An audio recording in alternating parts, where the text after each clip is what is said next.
Our next storyteller is a career salesman. He'll sell anything, blinds, cats, pets, tables, anything you want. He can sell it. He's a community volunteer. He's a booster for bikes, for tennis. He also graduated from Richmond High in 1983, which, if I'm not mistaken, class 83 out there somewhere? Yeah, all right. Which, if I'm not mistaken, is where his story begins. So welcome to our stage, Stu Milligan.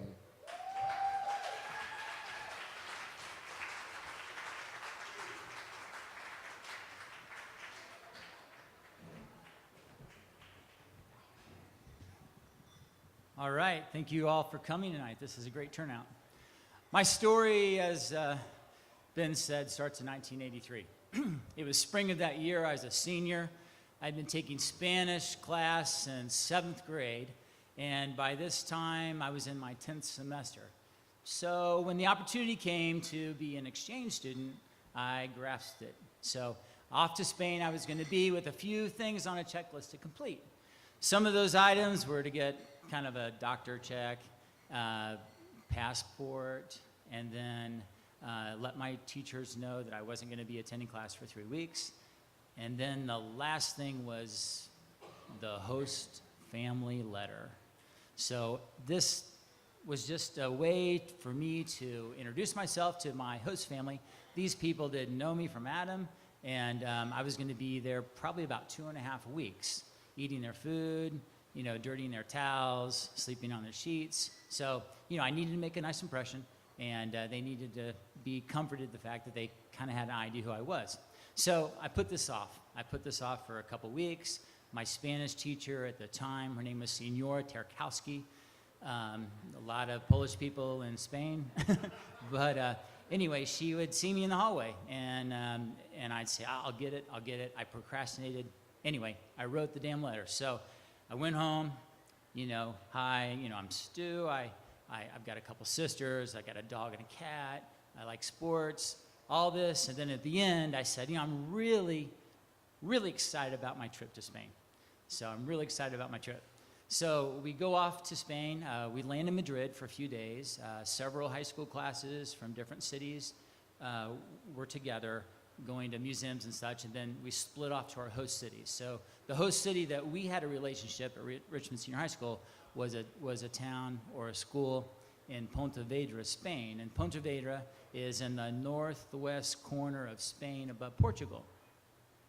So as we descended on Pontevedra, we arrived at the high school.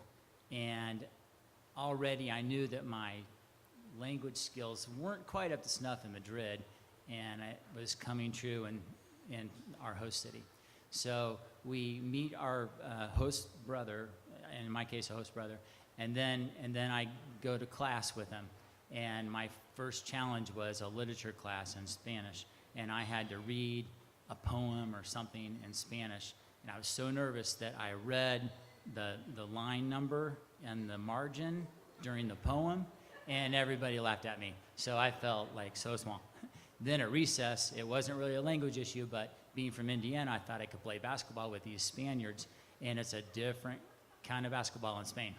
So that didn't go well. That was more body language than language, but it spoken language. But then after that, we went to our host families, and that experience was challenging also because it was 10 people. My mind was splitting. I'm translating Spanish, and then I'm putting it in English, and then I'm translating it back into Spanish that I know how to speak, and then I'm trying to speak it, and it's 2 or 3 times because they don't understand my accent. So the language and the communication ability was tough. But during that first evening at the host family, I saw this woman in the corner, and this woman was the abuela. She was the kind of the matriarch of the family. She didn't warm up to me at all. She had kind of a frown and sort of a darkness about her. Well, she was a widow, so she was in all black, head to toe. But anyway, something about her. I couldn't get her to smile. I usually could sort of, flirt a little bit or, use some charm. It was not working at all.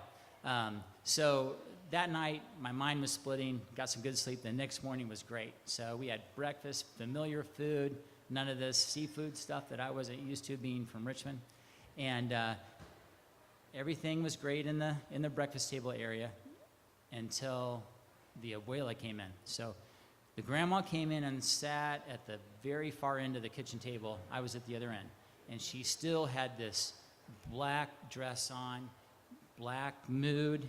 I just was afraid of her. And she didn't smile at me at all. So the host mom was very upbeat. My host brother was fun, but she was not excited to have me there. She sits down. They scurry to get like her normal grandma order for breakfast at their house.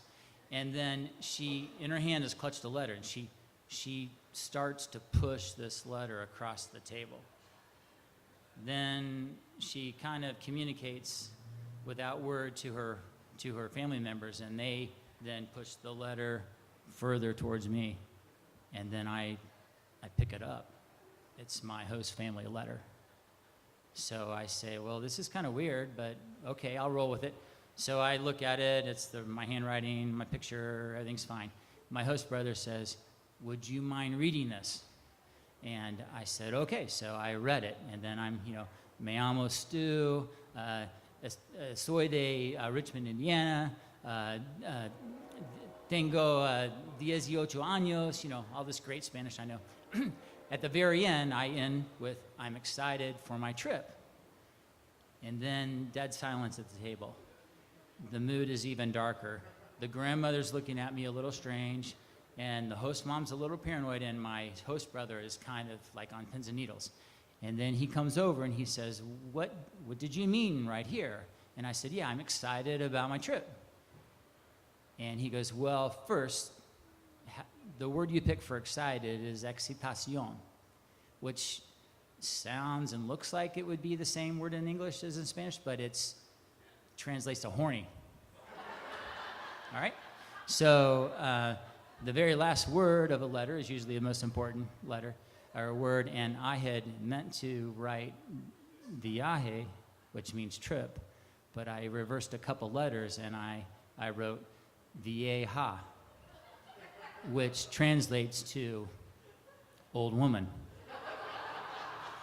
So in my great Spanish experience of 10 semesters at Richmond High School, I told my future and prospective host family that I was horny for old women. So my lesson to you all is never pass up an opportunity to have someone proofread your shit.